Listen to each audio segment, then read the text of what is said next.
Welcome back to the LCS, and I'm really excited for what we have in store here, ever since I heard the pitch for this segment. So we're gonna play a game, and we're calling Guess the Price. So our producer, Graham, has gone on Fiverr and paid $10, $30, and $150 for different gameplay montages of the Summer Champions Cloud9. So we're gonna see the 3 montages. We have never seen these before. Just our producer who went on Fiverr knows what he got back. And we're gonna try and guess which montage was 10, 30, or 150. So let's start rolling through. Alrighty. Beautiful. I didn't even know this was a thing. Okay, this is the montage. I wonder how long they are. I don't know anything about them. Like this already. I don't think they were giving There's any some music. context There's either. some music. Is it a hype music though? Okay, we're getting a little bit. I like this. I like the fact that the music actually has a strong, like, upbeat tone to it. I will say I'm not getting much of an editing voice. There's if not. I'm a YouTube editor, I'm like, Oh! transition. Ooh. Okay. This is more than $10. Yeah, or this guy, I'm just saying. Well, see, the thing is, they're probably getting footage from us. I think we supplied the footage. I don't know if they found it on the internet. I don't think true. Oh, the rumbling! because they did not go into Champion Skin Tool Spotlight thing to like. Maybe it's Yeah, the true. 150 and they have all the tools. Riot gave them access. Yeah. I don't know. I doubt that. Actually, Okay, we that's should one. have asked was really- Graham. Do we I have like to that. guess now? Do we guess now or do we see I them all? want to see. Oh, what? Initial thought, I would say that's. Well, we haven't seen the other. I think so that was a good Yeah. $30. That's it. I'm hoping we have a That's better not I the was 10. betting for it to be the middle one. I'll say the 150 because I have really low expectations. Okay, Rez? I'll say 30. Okay, that's All right. next That has one. to be 30. Next one. Let's see C9. I was actually too good. Oh, it already has an effect. What? Yeah, but that's. This is just pulled from finals. And it kind of looks like a filter over it. Am I No, crazy? this is low quality. I was This is gonna say, $10. this is the $10 one, I think. Am I crazy? This looks like a filter over it. Yeah, it's just a filter. It's just. It's the same clip. I'm It pretty is sure the we same supplied clip. the Okay, footage. they did not. Yeah. They did not go into League Director or whatever it's called. Oh, I already Ooh, know. a little bit like different of that transition. transition, though. Yeah. Maybe what we've learned is that there's no difference. The price are all the same quality. It's the same clip. No one's like zooming in or doing hit effects or making it comedic. Like when I'm working with YouTube editors, I'm like, have a personality, and they don't really have a voice. They're. I mean, they're royalty-free music. You can't really do anything with it, probably. Well, you can still pick. That's I still like that one as a solid 10. I think that was 10. Yeah, I still gonna like go that a with the lot 10. as a 10. That was the Yeah. exact same as the first one, just with a filter on top. To Yes. Yeah, so And 30. I'll go with 30. Okay, because you already guessed 150. Yeah. So you think the next one's 10. Let's see the final one. Oh no! this is the one. They're cutting to the beat of the song, like they're actually. This is kind of fun, actually. This is like I'm giving YouTube editing lessons. Cut to the beat of the song, put some effects on it that actually go with what's going on screen. There was a blur there, or like a bloom effect that they put on the kill. We should do all our Mark, highlight replays. Mark, I agree. Look at that. Mark, convince me why this is $10. That's what I want to know. No, it's 150. I got the Definitely first the one 150. wrong. No, you can't take it back. I would say a little monotonous Yeah. with the same editing style, I am but saying overall 150. for That- You 150, never know. 150. You never know, because someone could have done that for $10. Like, because they might just This be a is better good. editor. that's the randomness of the internet. I would love if That's the that 150 is though. I would love if that's the end goal of Graham, just to be like that one. That was $10. Okay, I said first one was 30, second Yeah. one was 10, that was 150. And that You're was the the same, same. and you're the Exact- same. yeah. And Mark. I show the answers. Okay, I want to see. What are the answers? I'm ready for this. They're on the wall. Where are the answers coming yeah. from? Guarantee don't you're know. wrong. Guys, where's the answers? Look, I have feel to like the guess. answer is just that you're wrong. First one is 30, second one is 10. No! So we were right. Wait. I'm going to be honest, I'm a little disappointed that we got it right. Yeah. Yeah. Yeah. Maybe we need to make the difference in price tighter. Yeah. Those are like the perfect breakpoints for editing quality, apparently. Next time, $1,000. See what happens. Just send it. Send it to some like Hollywood studio to like see Yes. what they do. Exactly. Okay. Get a good product. We do actually have a game, though. Yes, we do. Cloud9 Well, they're going up against. Yeah, Cloud9 going up against Golden Guardians, and right now, Flowers and Azael are going to take it away. Thank you, everybody. And you know what? I think if we paid $1,000 for a Wub Wub montage, you just got to play it at like a Skrillex concert or something. Like you just put the game up behind the dude on the DJ set. Like, just turn it into a full concert experience. What I've learned is that $10 and $30 edits, they're the same. So always go for $10. Always go for Save the your $10 20. one. Yeah, exactly. Save your $20. $30 editor, if you're out there watching, it's Sorry. You can order something on Grubhub. Yeah, there you go. Get some food Get the while you product watch the placement in edits. there. There you go. There we go. All right, so we got Golden Guardians going up against Cloud9. Now, Cloud9 had a very convincing win yesterday, and Golden Guardians honestly did a really good job fighting back against EG after falling very far behind early. Yep. They did make that a lot closer than people thought it was going to be. Jojo dominated Young in lane, but Young was able to actually stay relevant in that game, find some kills for himself, find some effectiveness. Golden Guardians kind of pulled themselves back in. Of course, they did end up losing, but going to be in tough here against C9, who looks quite good. Man, this is, I was thinking about this morning. Golden Guardians drew the short straw with their week 1 opponents. They're up against the 2 squads that won those 2 splits last year. Here's the other POV. I actually think, I don't know if this is a hot take, I actually think it's easiest to play the good teams first Oh, you just want to get it out of the way? practice. Before they've had time to practice. Just give them most chance of having a random win. That's my take. You want to play the good teams during the YOLO phase of the split? Where people, the meta isn't figured out. You could maybe catch them with something out of left field. I mean, maybe it's true. Maybe it works. Golden Guardians, I mean, you're going up against these 2 teams. Like I said, they were the 2 different champions last season. And Golden Guardians, by practically everybody who does power rankings, tier lists, whatever, people are looking at Golden Guardians as a bottom 3 team in LCS Spring Split. I mean, so look at the last game that we just watched, right? Yeah. EG just got taken down by CLG, who a lot of people had around 7th or 6th or so. A lot of people had EG way up at the top. Raz said it was a 90% chance that EG's going to finish first. Okay, well, Raz says a lot of things. Raz does say some stuff. Some of those things have more value than other things. True. Raz likes to keep it spicy. My point is, would you bet on CLG pulling it back in a game like that? Maybe EG adjusts and say, all right, it is scaling meta. We're going to play go late. And then they, aren't able to come back in that kind of game. That's kind of what my take is. But we got the cat. Oh, no. We got Yuumi. We got Sivir. It's coming in. It's going to get locked. It's full scaling in the bot lane. Zeri and Lulu on one side, Yuumi, Sivir, I think it's coming in. I see this 2v2 in nightmares. I wake up in a cold sweat thinking of this exact... Okay, okay, come on. It's still coming. Oh, man, come on, okay. You let yourself get baited. I know. That's how desperate I am to escape. 6 years, I've taught myself, don't get baited by draft, and it's all unlearned in one moment of primal fear. Oh, man. They're farming for late. Yes, they are. They're farming for late, baby. Wukong, at least. He's not entirely late game. Yeah, he's a cool He's monkey. in there. Yeah, I like Wukong. Cool guy. Wukong's fun, man. Yeah. He can do some really neat stuff on Wukong. True. So we got Jarvan, Caitlyn, Elise, Ashe, Ryze, and Lucian all banned out. By the way, didn't cover that at the start, but covering it now. Renekton is going to be the first Phase 2 ban from Cloud9, considering both sides have bottom lane and jungle presumably drafted. It means solo lanes are the name of the game. Kassadin staying banned away. If scaling is king, then Kassadin's just waiting to wear the crown. You gotta keep him off the rift. Yeah, especially with the new itemization. Roa plus Seraph's really good for Kassadin. That's kind of like the old school build, but it's just kind of better nowadays. So Kassadin really is very strong. Also kind of difficult to punish in lane. Yep. But I'm going to be really interested to see how Fudge does here. They ban out the Fiora, they ban out the Renekton. Is he going to do a takeaway here on 4 with that double ban towards top, or is he going to save that 5th pick for him? Because Fudge was the big difference maker, I thought, against 100 Thieves. Yeah. He got that solo kill on Tenacity. They put those resources top, got him very far ahead, and it was a Cassante Kingdom. Yeah, Cassante still up, by the way, with Akali and Fiora being those last 2 bans in the second phase. They can pick that here if they want. They can pick it blind. Fudge clearly has good understanding and mastery of the champion. Him and Tenacity were having some interesting interactions on Twitter about their 1v1 yesterday. I can't really repeat any of them live on the show, but you can go look it up if you're curious. True. We have the Sylas locked in instead here, 4th pick for C9. Yep, gonna be grabbing that. So we'll be 5th pick for Fudge, unless they're getting really crazy and flexing things around, but I don't think so. Irelia throwing down here. This could very well be Irelia mid. There is a possibility of it going Irelia top, but I do think it's going to be Irelia mid. Really strong duo with the Sejuani. Could potentially punish that Sylas pretty hard. Of course, there is flexibility, but I do think Jax would make much more sense going up towards top. So we'll see what is Fudge's answer going to be.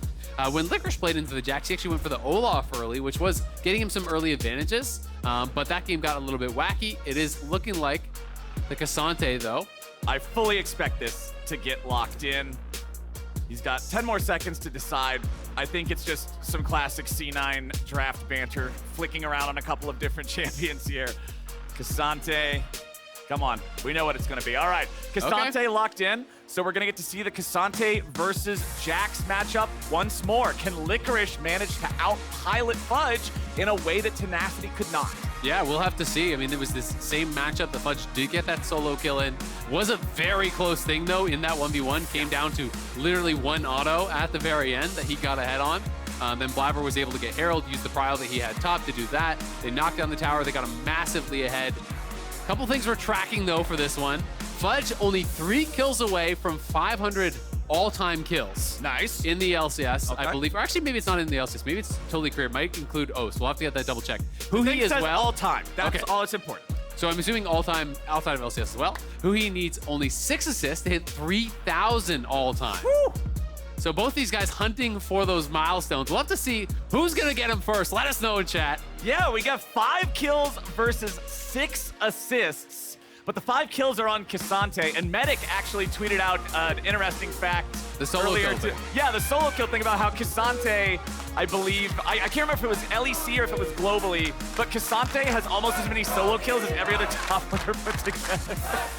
Yeah, there's something about this champion, man. People kind of lose their mind going up against K'Sante, I feel like, at times. Trying to get a little bit aggressive by the tower. He scoops you in, he slams you into the tower. The way Kobe puts it, he's the long-lost third brother for Yone and Yasuo, just causing trouble, Q3 knockups, constant outplay potential, spammable abilities. Let's get into it. It's Golden Guardians going up against C9. Golden Guardians looking to get their first win on the board. Cloud9 looking to tie CLG at the very tip top of the table and have a flawless record here in week number 1. 30 seconds until minions spawn. Let's go. He's got the Cloud9. I love it. It's spamming the Cloud9. Blaber, no response. No, Blaber's He's above such shenanigans. He's stone cold, man. There's... Unless there's a crab on the field. Yeah, I was about to make a crab joke, too. Great minds, man. Great minds. Or unhinged minds. Yeah, they go hand in hand. They go hand in hand. We do have a ghost on Jax this time around, as opposed to the flash that we usually see. So, I mean, Jax does have a relatively low cooldown gap closer in his leap strike, so as long as you're not just wasting that willy-nilly, Ghost can give you a lot of extra ability to chase down these targets, both in the 1v1 in your long lane in the side or in a team fight. Yep, absolutely. I mean, you do lose that kind of explosive potential of the E-Flash, stun a bunch of people, right? You know, get in there on top of a backliner. But especially for that 1v1, it can be very, very powerful.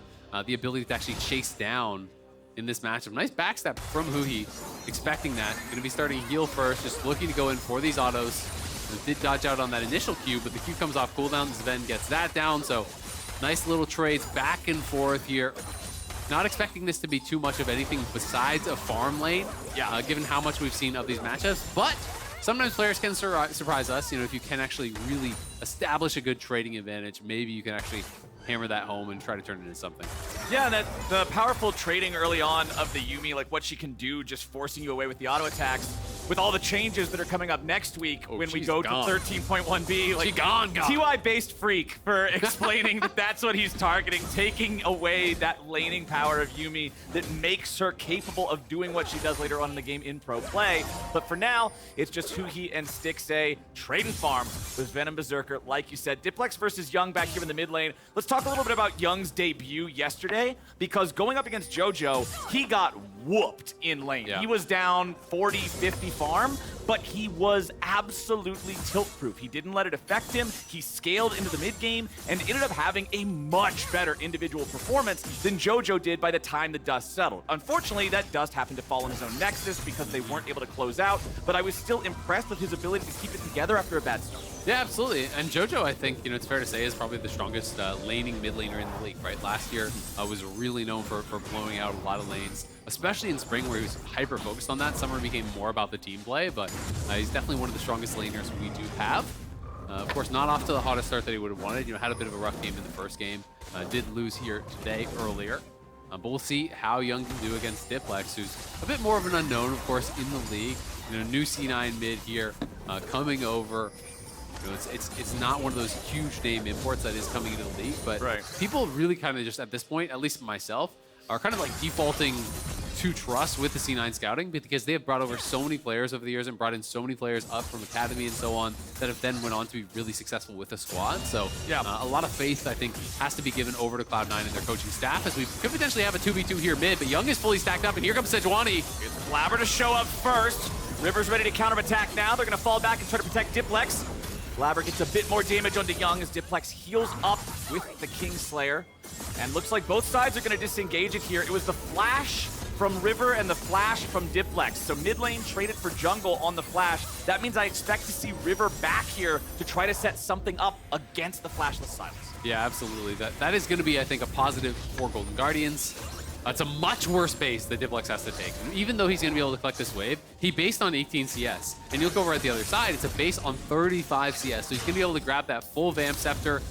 The only buy for Diplex was the Amp Tome, right? So it's about half the combat power there that he did actually purchase up.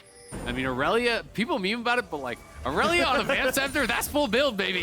You're ready to go. You're most of the way there, and Diplex is stuck with a book. I mean, nobody wants to have to go back to base and just buy the book returning to your lane, but that's reality here for the C9 mid laner. Still a little bit behind in farm, but not the end of the world here just yet. Fudge versus Licorice. Licorice is lower on health, lower on mana, doesn't really have a whole lot of ability left to contest this wave, so he's going to fall back to the turret, wait for Fudge to get this shoved up, and then try to pick up as much of that farm as he can. River picking up his own chicken camp here is on top of a ward. Looks like he's going to pass back down into his own red side jump. And you can see how bad those trades can go if you can actually use that unstoppable on that E, on the Counter-Strike there. Now he's going to try to bait this Counter-Strike out. He does get it out. Notice he doesn't take tower aggro, so now he could actually potentially threaten a dive because Blaber's coming up here. There's no Counter-Strike on Licorice. How can he handle that? Counter-Strike early, has a long cooldown. Licorice at 350 HP. Fudge takes a lot of damage from the turret. He just wasn't able to get things going the way he wanted to. So C9, they managed to get the ghost out of Licorice, but not a whole lot more. Well handled, honestly, by Licorice. And now, Diplex, remember, no flash, and Young is coming here. They will have to back it up, but this is a little bit awkward. I want to look at the mid wave and see how that is actually looking. How much is he going to lose here? Oh, it's actually pushing away from him. So this is actually horrible for Diplex. You know, he does make that roam, then he gets zoned away. He lost the enemy cannon. He lost a couple melees. He's actually basing. So Blaber is potentially going to have to soak this, but this is going to be a pretty big experience difference. So we can see Young is already level 6. He's just barely into 6. You know, Diplex not hitting 6 just yet. Plus, he's going to miss more XP here. So he's going to be about, you know, a third of a level, half of a level behind or so off of this roam. Right. Which is definitely not the position he wanted to be in. We'll see how much of the farm he can pick up, but it's already a 20 CS deficit. And remember that just having a level advantage, the stats that you get from that, it varies from champion to champion depending on what your base stats and your scaling stats are, but it's about 300 to 500 gold worth of combat power for every level. So if Young can utilize that EXP lead to get himself a good fight when he wants it on his terms, could be a big difference maker. Zven has rotated up into the mid lane now to try to back up Diplex and allow him to reset this. I mean, Diplex needs help. Like, his wave was still frozen. Now it will eventually bounce, but, like, he can't walk up, right? He can't actually fight this guy at all. He knows that he can't fight him, so he's having to play it so far back, and he's just bleeding farm. First, Blaber came and tried to help him fix it. Now Zven has to move up and try to help him fix it. Blaber's here again. They are finally going to get this pushed out, but, like, they know that this is such a bad situation for their mid laner that it's calling all of these resources over. And then you have to think about, okay, well, what else is this bleeding into, right? Wukong has had to come. Now Wukong, who's more of an early game jungler, is actually behind on farm to the Sejuani.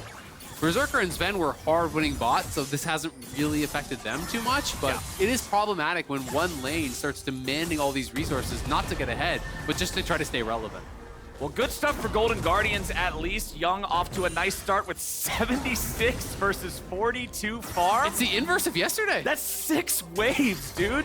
That's a lot. That's a paddling. And it's still not as much as Berserker has in terms of money. This is just it's a nice situation for the mid lane of Golden Guardians, but Cloud9, they're still only about 200 gold behind globally. They do have advantages there in that bottom lane. A little bit of a farm lead in top. Young and Diplex getting into the 1v1 here mid as Diplex fires off that stolen Sejuani ulti. Young still has his own ult. He has River right beside him, has huhi hanging out here as well as he pushed this up to make sure that he couldn't be caught. And you can see all the emphasis on vision that they're putting around him. There's a pink ward there, there's a ward here. They had been actually playing, you know, in this area around bot side, so they roamed up and they cleared out the wards there. they're trying to allow Young to play aggressively. That's how you have to play Irelia if you want to push any sort of an advantage. Right. But it is Cassante winning on that top side, and Blaber is going to utilize that pressure to take Herald. This is a similar play to what they did yesterday against 100 Thieves. Fudge doesn't have nearly the advantage in that 1v1 that he did prior to them getting the Herald yesterday, though. So we'll see where Blaber actually wants to take this. If it's going to be to try to bail out Diplex, keep him relevant. If it's going to be to try to go bottom, slam home an advantage that Berserker has already created. He definitely does have options. I always find that an interesting conversation in a game like this is, do you try to plug the holes in the ship that is sinking, or do you just put another cannon on your main battleship and sail that sucker straight into the port, right? Like, I'm curious how they're going to decide to do this as River makes his way into the top side, and they'll look for a 2v1 against Fudge. Oh! And he's all in! He finds the kill, but River's got enough CC to burst him down before he can vamp back up. But that was nicely done by the C9 top lane. Damn, Fudge just went off there in the 1v2. Just knows his limits so heavily. And Licorice is going aggressive with that leap strike, with that counter strike. As soon as that gets used, he's not playing Flash, he's playing Ghost. Again, there's no way out for him, so Fudge just turns it around. Man, Blaber forced to use the ulti there. You just cannot actually scrap up against the Sejuani, even this early on. As double buffs, he's just running you down. Sejuani's pretty strong in some of these early scraps. Like, everybody looks at her and just thinks, oh, scaling tank, she's just gonna CC me, but her trading, is, if she hits the second part of W, is very, very strong. Let's take another look at how Fudge found a kill. So it's just all about the ability cooldowns, and Fudge is traded very heavily. So Licorice is already at a third health. Leap strike gone, Ghost gone, there's the counter strike. Look at the W timing, he used it late enough so that he's gonna be able to get that down. Then the all-out comes through, avoiding some of the damage from River, flashes past, and just finishes them off. That was clean from Fudge. Landed both the W's, landed all his Q's, just really well played. And just a great job knowing the limits of the champion, And Licorice just overplaying his hand a little bit, maybe needed to allow River to start that off, but felt that they would have been able to get that kill no problem. This I can't see being a kill unless Fudge goes really crazy here.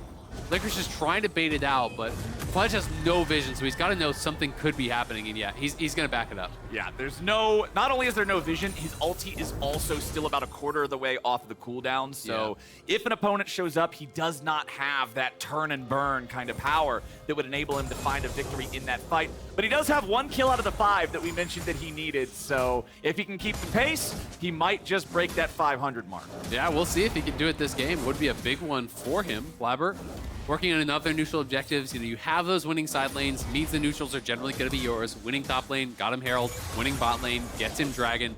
Diplex dropping some vision around here as well. Diplex is at least kind of stabilized, in that mid lane. He is still quite a bit down, but oh boy! Oh, pulls him over the wall. He's all out, but Licorice has enough distance to leap strike back to safety underneath the turret. So Fudge is not going to find a kill here, but he maintains total control over the lane. He'll be able to shove the wave up, crash it into the turret, and get his back. He has a teleport ready to go if he needs to use it to return.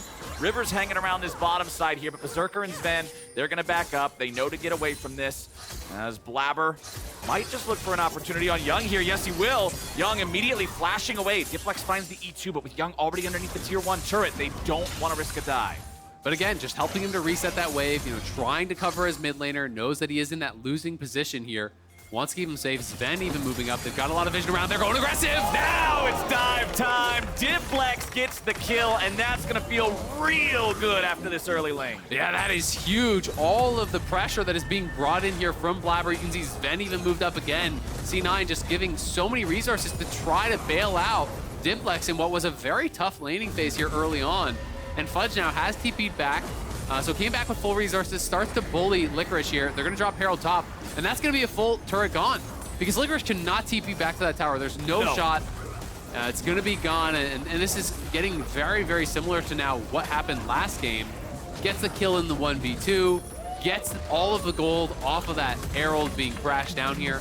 It wasn't isolated gold like he got yesterday, so it is going to be shared with the Wukong, but still, they're going to be able to walk it into the second turret, and Fudge is going to be quite far ahead here. A good 1,300 gold up now. Okay, 2v2 bottom side. Stixxay's low. He's got to back away from Berserker. The Zeri bullets, man, those things can be real threatening real fast. So Licorice manages to not make it back in time to stop the charge onto the turret. I was curious if that was going to succeed or not. Sometimes, if you have a champion with a gap closer like the Leap Strike, you can jump to it and hit the eye mid-charge, but didn't work out this time. Yeah, and Licorice held onto his TP. So he decided that since it was going to already come all the way to the tier 2, he was just going to hold on to that. So it does give them prio to play towards bot side, but now... Nice gank from River. They want to get this money on Young. Oh! Diplex gets away. Diplex, You're kidding me! Young falls 1v2, the C9 mid laner. Could River have not continued on that play? He tried to finish him off, though. I think the don't turret know, was man. actually on Young. I want to see that one again. It looked like the turret aggro was on Young, and Diplex gets the stolen Sejuani ult, turns it around, kills Young off. But I feel like that probably should have been a 1-for-1. It looked like Sejuani was very healthy. Maybe he was worried that Wukong or someone was about to arrive and that he would have just died for free. So let's watch it one more time. I do think the aggro was on Young. I want to just confirm this before I talk through the entire thing. But they're looking for the setup. In he goes. He lands the stun. Q back to the wave. Then the E forward. Really nice bait here. Pulls him in. And now, as he steps forward, Young goes forward. So the turret is onto him. Stolen ult, Everfrost as well. Okay, another kill on top side. But it was turret aggro onto Young there. Unfortunately, we don't get to see the very end of it. Yeah. But it felt like watching it through live, that River should have been able to actually continue that forward and maybe finish him off, because I wouldn't have thought that the Kingslayer was actually back off cooldown for that heal, and Diplex couldn't have been more than like 100 health or so. He was very, very low. Very low. But Golden Guardians now down 4,000 gold after that botched attempt on a mid lane dive versus Diplex, who, I mean, that gold lead that we were talking about for the mid lane for Young over Diplex with that 36 CS lead back 5 minutes into the game, that's evaporated. Yep, he's now down 400. And that Everfrost that he got, off of that earlier kill, Diplex did get a lot of help to get back into this matchup, but he completed that Everfrost, and then in the 1v2, paying that off, nailing the Everfrost, getting the stolen Sejuani ult, everything landing onto Young there. Young had him so low, so he thought he could just dive in, finish off that kill immediately, then bounce back out, but wasn't expecting all the CC between the Everfrost, the Sejuani ult, the Kingslayer here, all these things come through. He just gets locked up, first down. I mean, we talk about how nice it is to play melee champions with Sejuani because of the synergy together, but Everfrost is such an incredibly powerful item to stop melee champions from doing what they want to do, and Diplex ends up getting exactly what he needed there, defending against that dive. C9's going to find themselves the second Rift Herald of the game. Remember, the first one was used to grab the top lane tier 1 as well as half of the HP of the tier 2 that is also now fallen. That's a huge chunk of this 4.8, nearly 5,000 gold lead that Cloud9 has amassed for themselves. They got the first Drake as well, and the second is about to spawn here in 10 seconds. Yeah, absolutely, and I mean, they already have early Mythic completed on both Berserker and Zven. They were winning on that bottom side. We can see Zven did a really good job with his Frostfang, already collecting 900 gold, so there's just 600 on the other side, but they're gonna go for a fight! Blaber's already in there, Stixxay's already dead, and huhi's gonna join him! Can they take out Licorice as well? Yes. He wants to get Zven, but he can't do it, man. The support king lives to see another day. And the Herald is going to help C9 clean their third turret of the game. Second charge completes as well.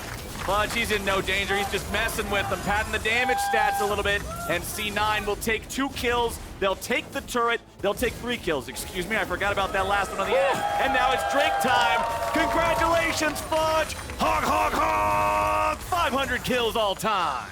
Okay, so, well, did his 500 already. Congratulations. Has been dominant in the LCS.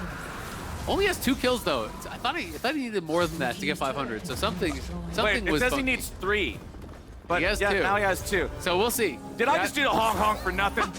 Well, it went up. You just read the screen. That's not your fault. Okay. We'll see what happens here. So, one more time, it's just Stixxay moving forward, and Blaber just sees an angle. There's the clone. Flash in. Q ult. The Lulu knockup ult to follow that as well. They burst him down. huhi left out to dry there on the Yuumi. It's a second easy kill.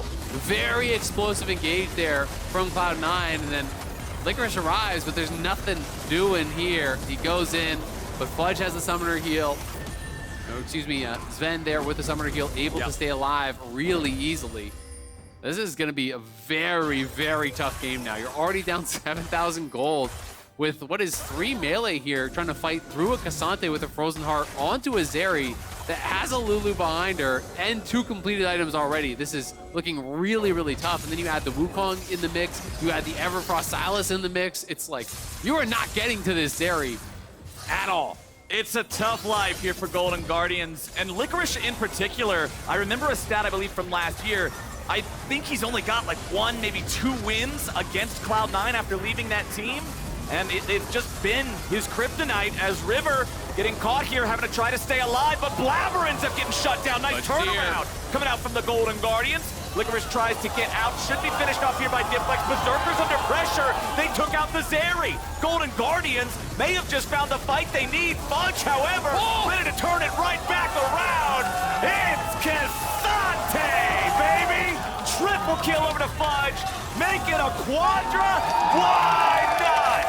Now there's your 500 kill. He's definitely got it now. He scoops the cat out of the air with his Q3 there as huhi was trying to get back onto Young to try to reattach. Back-to-back games, Fudge slamming teams down on Cassante. This is looking like it's a Mutts man against the Fudge Factor. Let's watch it one more time as C9 trying to go aggressive here. They know they're very far ahead, but it's still a Sejuani. That is the main target. They're committing everything onto the Sejuani. They land the ulti, they throw the stolen Sej ult, but he's really not getting that low that fast. So the stuns land onto this Wukong. They're able to turn around as Licorice is here. They burst him down. Licorice trying to run away. Nice sidestep on the stun here coming through from Diplex, but he forces out the flash. He goes down. Then Berserker just gets taken out by Young. Stixxay's getting aggressive, but in comes the all-out, scooping Young back. Everyone kind of stacking up there, though. Q3 comes in. The W stun lands as well, but just lining everyone up for these Qs, hitting Q after Q after Q. And then watch this on huhi as he goes forward. There is that Q3, knocking the cat out of the air. That's the triple, and we know he grabs the quadra here as well onto Young. Beautiful play there from Fudge. And they're just straight onto the bear. 20 minutes in, Cloud9 says, yep, let's get it. Just daring Golden Guardians to stop them, but I don't know if it's gonna happen. Baron's at 4K, Young's at 400. Fudge is just running them over, man. He is dominating. You know, Isaac, I think if I take one side of my headset off right here, I can faintly hear the sound of thousands of keyboards complaining about how balanced Cassante is all over the North American region as Fudge is showing absolute domination of the entire Rift here on this champion 7-1-2. The man is a powerhouse. They let him cook up there in that top lane, and he's punishing him now. Fudge, man, is just looking in form already here. Early season, hard carrying 2 games back-to-back. He's gonna find another one. Oh, he is. He's not done.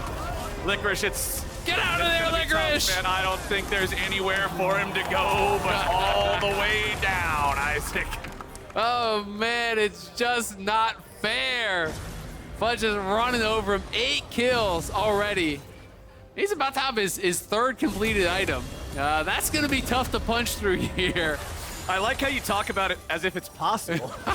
Just putting that extra little bit of hope. Maybe because AFK, you know? I mean, honestly, even if you go AFK, your champion stands there and auto-attacks people in range. You might lose. Yeah, I actually don't know if the Jax beats him if he's just standing there auto-attacking. He's just so far ahead at this point. He's going to go ahead and push up bottom lane here. He's got Blaber right next to him. Sven's waiting just inside the jungle to provide support in case they get collapsed on. But there's no way Golden Guardians can collapse. They're all stuck in the base. They can't even leave the walls. Yeah. And Cloud9, Baron up, are looking to maybe Blaber's get going right now. Blaber's already found Stixxay. The AD carry gets away, but it costs him his ghost to try to do it. C9 forcing down the tier 3. They've already got it gone, and I don't think anything's going to save that inhibitor. Cloud9 saw EG's having some trouble closing out games. They're here with a lesson on how to do it. Diving the towers here at the inhibitor. 22 minutes in, taking an instant 20-minute Baron. Already 2 dragons ahead. You know, they can grab the 3rd dragon for free when they want it. Nearly 11,000 gold up. It's a stomp. Yeah, this is one of those games where if you're Golden Guardians, you need essentially a conga line down mid lane. Just everybody on the enemy team just running it straight down a couple of times. Yeah, back to back to back to back to back to back to back to back to back. Yep. And it's highly unlikely. We'll put it that way. It is highly unlikely. That's an optimistic way of putting it. That such a situation would, well, I got to match your positivity talking about how Cassante might still die. We've got to be, we're being cheeky together, buddy. Diplex caught in the middle of multiple Golden Guardians players. They're bringing the whole team. Fudge! Fudge is ready to go. You should have brought more men. 1v5 is not a fair fight for the Golden Guardians. Fudge is ready to go. Diplex gets himself away. E2 right back in. Zven with the save. You gotta be messing with me, man. No way. Diplex still alive. Finally dropped. That was clutch from Zven, and the Golden Guardians are just decimated.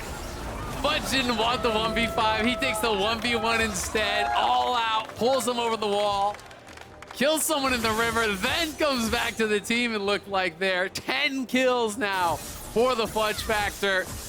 Bot lane in shambles, top lane looking like it's about to join it. They're pushing down top, they're pushing down mid. The Nexus towers are already under fire here. Man. Woo. I think this one's just about all wrapped up, my friends. Cloud9 working on inhib number 2, inhibitor turret number 3. Remember that bottom lane has already been broken. Young tries to stand and fight, but no way, man. I can't even finish the sentence before his body hits the dirt. Diplex grabbing another one here onto River. 5 kills on that Sylas. Second highest on the team, but still only half as much as Fudge's Cassante. Licorice, nope, there's no way you're gonna be able to tank that one up, Counter-Strike or not.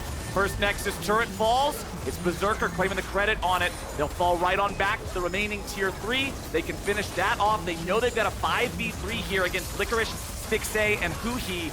Jax doesn't have any ability to really enter the fight or do anything. As soon as he tries, he'll be instantly destroyed. As we have the Yuumi ulti looking to slow these guys down. Fudge will lead the charge. Blaber backs it up. Licorice and huhi run back into the fountain as Stixxay runs out of health. And that's it, man. Cloud9 might pad their stats a little bit more here. Fudge is just working on minions. He's farming while the rest of the team's fighting. Now he jumps in.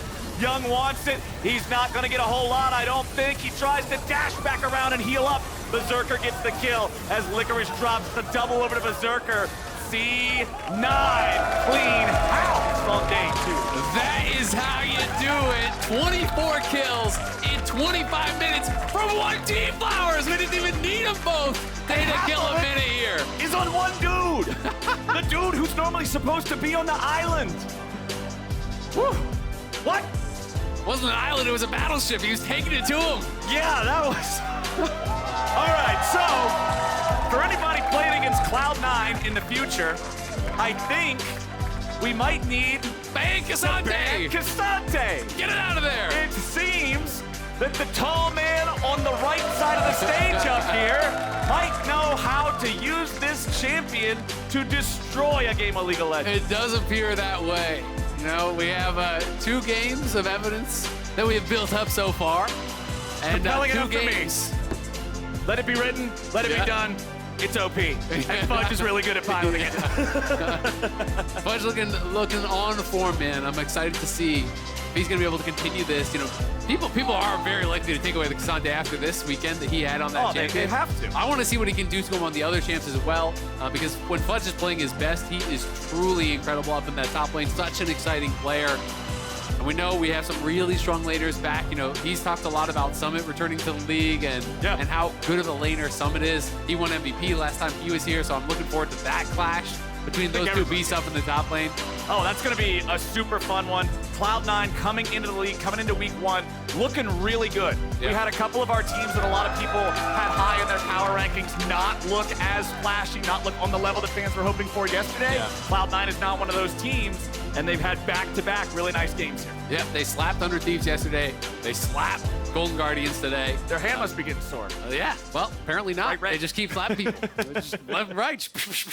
We'll see how long they can go. I mean, yesterday in the interview, they said they're going undefeated. That's quite a claim. So that's 16 more slaps. Well, if they get 16 more Cassantes, I believe it. But for now, we're going to go ahead over to a commercial, and afterwards, Cassante himself, it's Fudge, joining the crew after the break.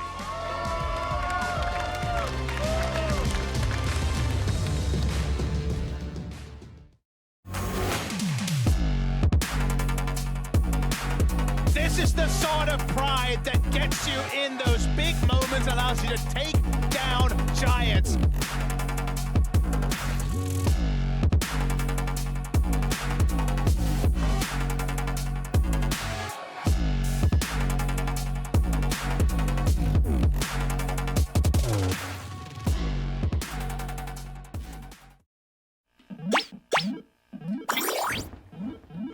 Red Bull gives you wings.